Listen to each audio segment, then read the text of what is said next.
Takže ahojte, našiel som tu celkom zaujímavé video, najväčší televízny podvod v Česku, tak poďme si ho spolu pozrieť. Je rok 1995 a televizní hra Bingo na Nově je jednou z nejpopulárnějších soutěží v České republice. Každý týden ji sledují miliony diváků, kteří napjatě čekají, kdo se stane vítězem a odveze si pohádkové výhry. Ale jednoho dne se všechno změní. Výherci, kteří si odnášejí neuvěřitelné No to si pamätám tie relácie, keď bývali. Aj u nás na Slovensku sme mali, ja neviem, na Markize bývalo Zlaté vajce, nejaké koleso šťastia, správny kľúč, a to som pozerával ako chlapec, to si pamätám na tieto relácie. sumy peněz a luxusní ceny neprojevují radost, jakou by od nich diváci očekávali. Stop! Je tady bingo! A spremí! A televizní bingo, no. Si pamätám. Uvědomujete si, že máte automobil za milion? No? Jejich reakce jsou podivné. Ale tak to môže byť reakcia aj z toho, že sa hanbia pred kamerami, pred toľkými ľuďmi, no. Ťažko povedať. Chladné, jako by věděli, že vyhrají, ještě než jejich čísla zazní. A právě v tomto okamžiku vstupuje do hry muž jménem Pavel Fantyš, programátor, který se chystá zmanipulovat celý systém losování a navždy se zapsat do dějin jednoho z největších televizních podvodů všech dob.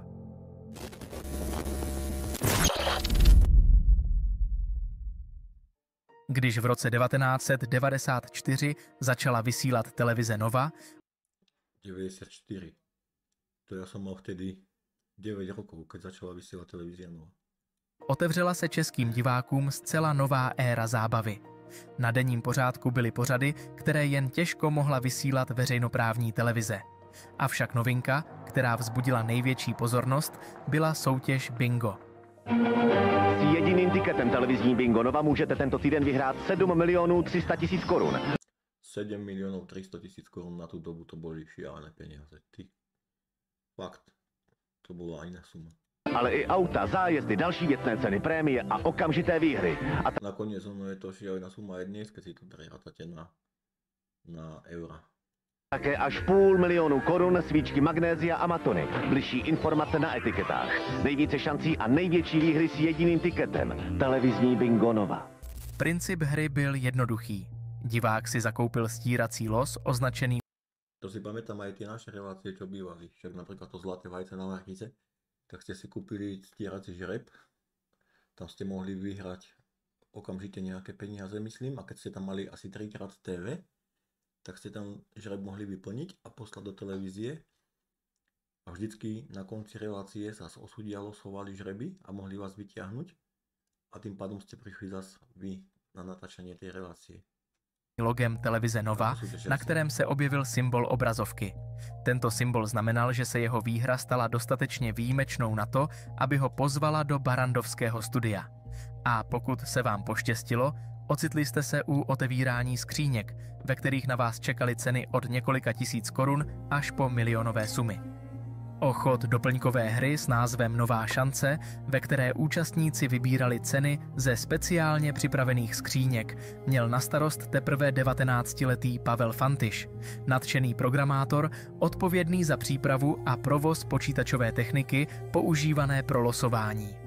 Luxusní ceny, které diváci vyhrávali, byly pro Fantyše lákavou příležitostí. Proč Tak sa asi troška pohral s tými počítačmi.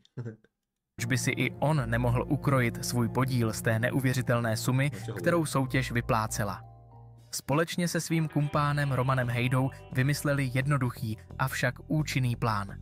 Nakoupili velké množství stíracích losů a ty následně dali bílým koním, osobám, kterým namluvili, že zastupují skutečné výherce, kteří se z nějakého důvodu nemohli dostavit do studia. Aha, to mali riadne premyslený plán. Špekulanti. Ale sranda, že vždycky sa nájdú takíto ľudia. To je jedno, či aký je rok, aká je doba. Stále ľudia špekulujú a stále. Těmto nastrčeným účastníkům slibovali jen malou část výhry, obvykle mezi 5 a 10 tisíci korun, zatímco hlavní část výhry měla nakonec propadnout do rukou podvodníků. Nejzásadnějším krokem však byla manipulace samotného losovacího systému. Pavel Fantyš získal přístup ke zdrojovému kódu počítačového programu, který měl za úkol náhodně vybírat čísla tiketů. V den losování vložil do počítače upravenou disketu s pozměněným kódem, který zajistil, že systém vylosoval pouze čísla tiketů, jež disketu, to si pamätám, tie počítače, keď sa mali CD mechaniku a mechaniku na diskety. To nie je pravda, ty kokso, ako tá doba pokročila odvtedy. si předem sám zakoupil. Po skončení vysílání se tento upravený program vymazal z operační paměti, což činilo stopu téměř nemožnou k nalezení. Zpočátku vybírali za své bílé koně především příbuzné a známé, avšak problém nastal, když začali verbovat náhodné kolem jdoucí. Jednou z takto vytipovaných osob byla starší paní, které slíbily za vyzvednutí výhry v televizním bingu 5 000 korun. Vše probíhalo podle plánu. Paní zasedla do To už trošku riskovali, keď cudzích ľudí začali najímať, podľa mňa. studia.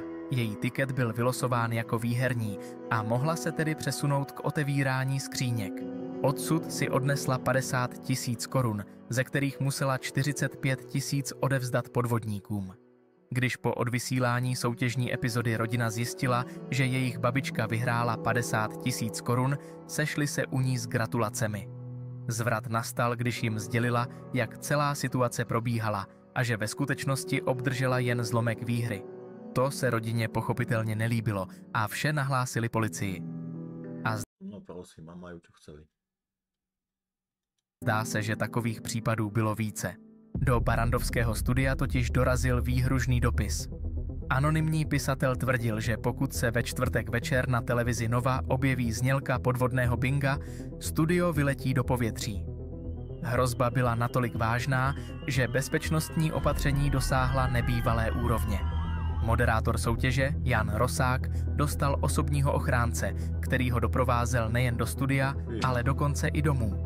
Strážce trávil noci v autě zaparkovaném před jeho domem, připravený zasáhnout v případě nebezpečí. Později se ukázalo, že tímto ochráncem nebyl nikdo jiný než tehdy ještě neznámý herec Hynek Čermák. Ja si predstav, ako sa vypracoval.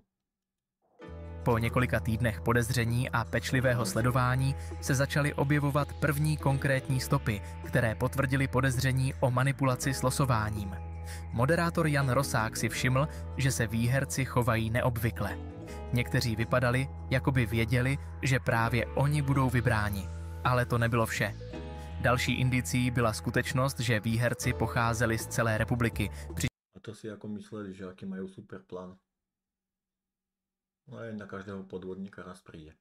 Přičemž všechny losy byly prodány na jednom místě a z jednoho balíku. Něco nebylo v pořádku. Tlak na organizátory soutěže rostl a vyšetřování začalo odkrývat stále více nesrovnalostí. Vypadalo to, že dny velkého podvodu jsou sečteny. Zprávy o těchto nesrovnalostech se dostaly i k zástupcům kanadské firmy, která pro bingo na Nově zajišťovala vše od managementu až po logistiku. Bylo evidentní, že něco nesedí. Všechny tyto náznaky nakonec vedly k tomu, že se začalo seriózně vyšetřovat, jak funguje celý systém a kdo stojí za podvodem. Když to nevím, čím stálo za to. Se na tento případ zaměřila služba pro odhalování korupce, operativní tým začal pečlivě analyzovat každý detail. Prozkoumávali záznamy pořadů, analyzovali chování výherců a mapovali jejich možné vazby a kontakty. Postupně se podařilo vytvořit síť těch, kdo se na podvodu podíleli. Bylo jasné, že podvod byl propracovaný a dobře organizovaný. Po několika měsících pátrání a shromažďování důkazů byla operace připravena k realizaci. No to som zvedavý, ako ho chytia príčine. Fakt, to ma zaujíma. Pavel Fantyš a Roman Hejda byli nakonec identifikováni jako hlavní pachatelé, kteří ukradli nejméně 27 milionů korun. Tak to pekná sumička, pekne nahrabali. Som zvedavý, aký trest za to dostali. Což by dnes odpovídalo 80 milionům korun. Ale zde příběh nekončí. Soudy se táhly několik let, nakonec až v roce 2005 padly pravomocné rozsudky. Pěkně dlouho jsem naťahoval. Všichni zúčastnění dostali pouze podmínku. Jediný odsouzený k nepodmíněnému trestu na 5 let do vězení byl Pavel Fantyš. Ten se však v Česku už několik let neobjevil. Po jeho zmizení byla Fantišova stopa zachycena v Německu, po žádosti o spolupráci odtud však zase zmizel. Další stopa se pak objevila v Kanadě, odkud přešel do USA. Dopaden byl Interpolem až po dlouhých 22 letech. 22 rokov na úteku. Si predstav, čo je to za život, keď 22 rokov sa musíš skrývať. Keby si odsedel, ja neviem, tých 5 rokov, tak mal pokoj. Ale nie 22 rokov a teraz žiť v tom strese 22 rokov, že ťa chytia niekde. V roce 2017. V prosinci toho roku čelil Fantiš před pražským městským soudem obžalobě kvůli zmanipulování televizní hry Bingo. K činu se okamžitě přiznal. Tvrdil, že podvod vymyslel Roman Hejda, který po něm chtěl, aby počítačový program ovlivnil. Stalo se to pro něj výzvou, aby sám sobě dokázal, že to zvládne.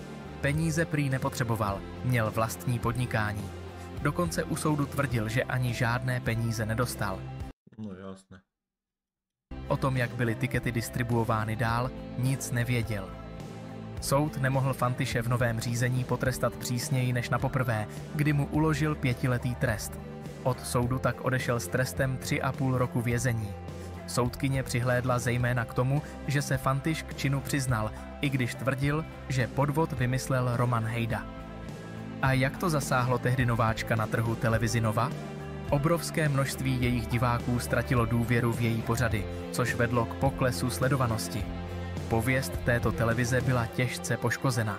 Samotná soutěž byla na jaře 1996 ukončena a po obnovení pod názvem Nové Bingo již nikdy nedosáhla původní popularity.